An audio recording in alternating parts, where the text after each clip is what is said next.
Một cái thứ mà mọi người hay thắc mắc. Thế bây giờ tôi làm OKR rồi thì KPI thì thế nào? Thì phần này sẽ giải thích mối quan hệ giữa KPI và OKR. Đó. Đây, cái hình bên phải nhá. Mối quan hệ giữa các cái thuật ngữ tầm nhìn, chiến lược, mục tiêu, CSS, CSF tức là các cái yếu tố thành công quan trọng, tức là yếu tố tạo ra sự thành công của doanh nghiệp ấy. Rồi KPI, rồi action. Bây giờ xem định nghĩa về KPI nhé. KPI, Key Performance Indicator này, là thước đo có thể định lượng được phản ánh mức độ hiệu quả của một tổ chức trong việc đạt được các mục tiêu. Nhắc lại nhé, KPI là thước đo để phản ánh mức độ hiệu quả của một tổ chức trong việc đạt được các mục tiêu. Nó có hai ý này, đạt được mục tiêu và hiệu quả trong việc đó.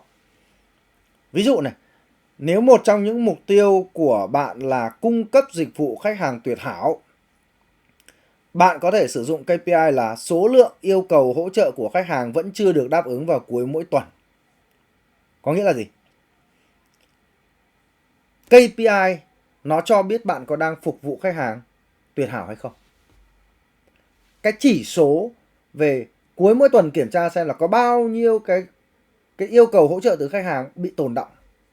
Nó cho biết bạn đang thực hiện cái mục tiêu cung cấp dịch vụ khách hàng tuyệt hảo nó có tốt hay là không. Chứ không phải là cung cấp dịch vụ khách hàng tuyệt hảo vậy thì thước đo là bao nhiêu % khách hàng cảm thấy hài lòng. Không phải. KPI nó phải báo động cho chúng ta biết là khi nào chúng ta bị tệ đi. Bởi vì nó chỉ báo về hiệu suất mà. Khi hiệu suất nó tụt thì phải lập tức có hành động. Nếu không thì cái mục tiêu sẽ không đạt được. Vậy thì nhìn ở hình bên phải này, nó có hai khái niệm nó riêng biệt nhau, Objective và KPI. Tức là mục tiêu và KPI nó không đồng nhất nha mọi người. Nó không giống nhau. Cái mà chúng ta đang học về OKR là quản trị mục tiêu. Còn KPI nó lại là thước đo cho việc là xem là mục tiêu đấy có đang tốt hay không. Nhưng các doanh nghiệp lại rất hay dùng KPI như một dạng mục tiêu. Mục tiêu ấy thì nó có nhiều loại mục tiêu. Chúng ta có thể tưởng tượng là chúng ta có mục tiêu 5, mục tiêu 10 năm, mục tiêu xa hơn nữa đúng không? Thì đấy là những cái đỉnh núi lớn. Nhưng các bạn thử tưởng tượng này, nếu chúng ta muốn leo một cái ngọn núi lớn và chúng ta cứ đứng nhìn nó và chúng ta lập ra kế hoạch các kiểu, hy vọng sẽ leo được đỉnh núi lớn thì chúng ta không leo được đâu. Trước khi đến đỉnh núi lớn chúng ta phải vượt qua các đỉnh núi nhỏ, leo dần dần, đi từng đỉnh núi một. Đó. Giống như là những người đi leo gọi như là leo núi Everest ấy.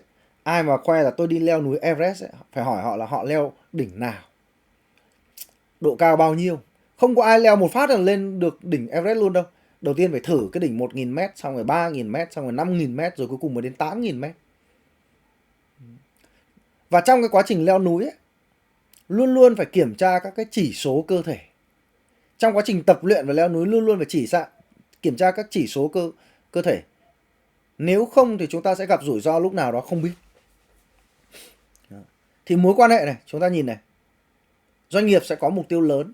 Để đạt được mục tiêu lớn phải đạt được những mục tiêu nhỏ hơn, hàng quý, hoặc là những cái mục tiêu thành phần như là tài chính, như là khách hàng. Còn mục tiêu lớn có thể là đạt được cái sứ mệnh, đạt được cái mục đích cốt lõi, hoặc là đạt được cái lợi nhuận. Nó được cấu thành bởi nhiều cái mục tiêu nhỏ mà doanh nghiệp cần phải thực hiện.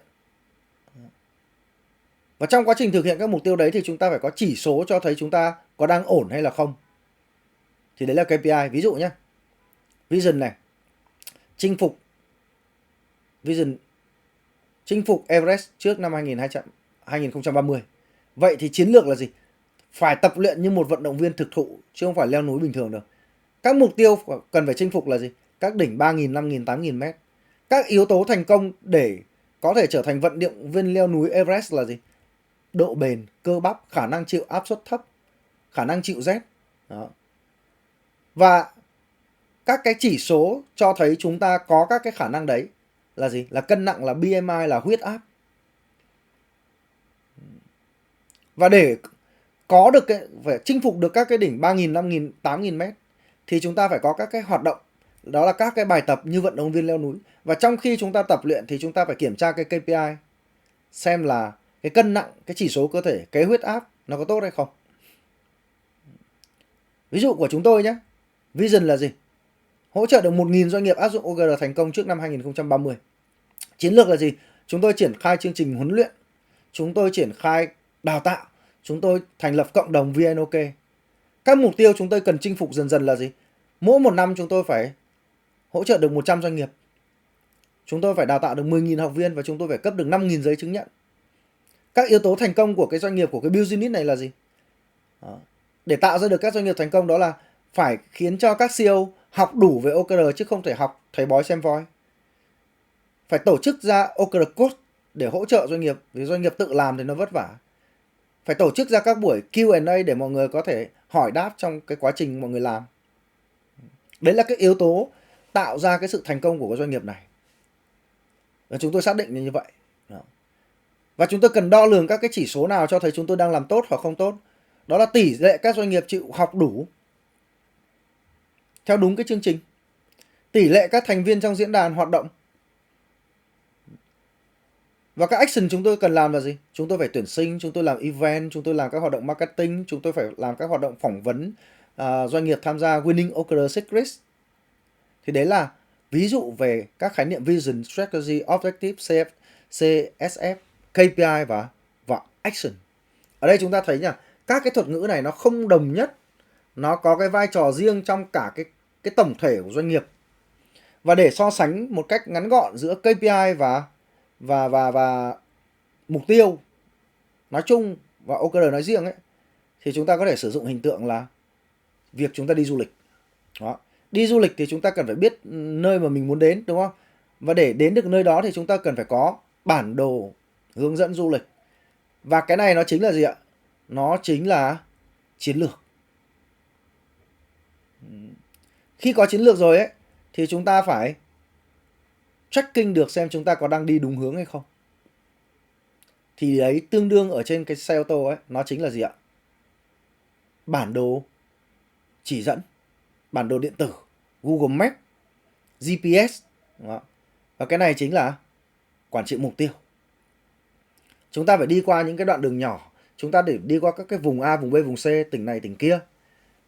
Và từng cái mốc nhỏ đấy chúng ta cần đạt được theo đúng cái khung thời gian chúng ta thiết lập lên. Thì đấy là quản trị mục tiêu.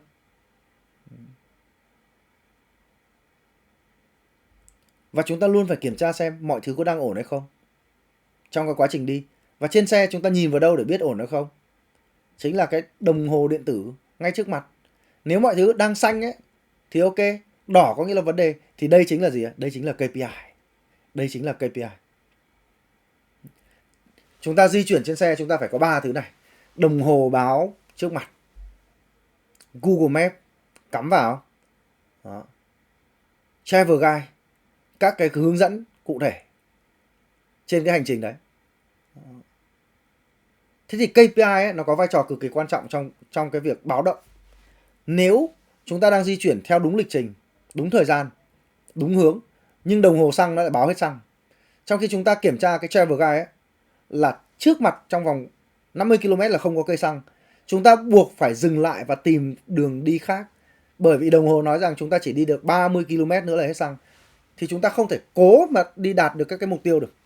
Trong quá trình làm OKR ấy, nếu chúng ta có KPI chúng ta sẽ sớm biết được các cái rủi ro. Và trong cái cuốn sách này các bạn cũng có thể đọc. Trong cuốn sách về KPI của David Parmenter, cuốn này có tiếng Việt nhé. Ông ta đưa ra một cái khái niệm, không phải khái niệm, một cái ví dụ về KPI của một cái hãng máy bay giá rẻ.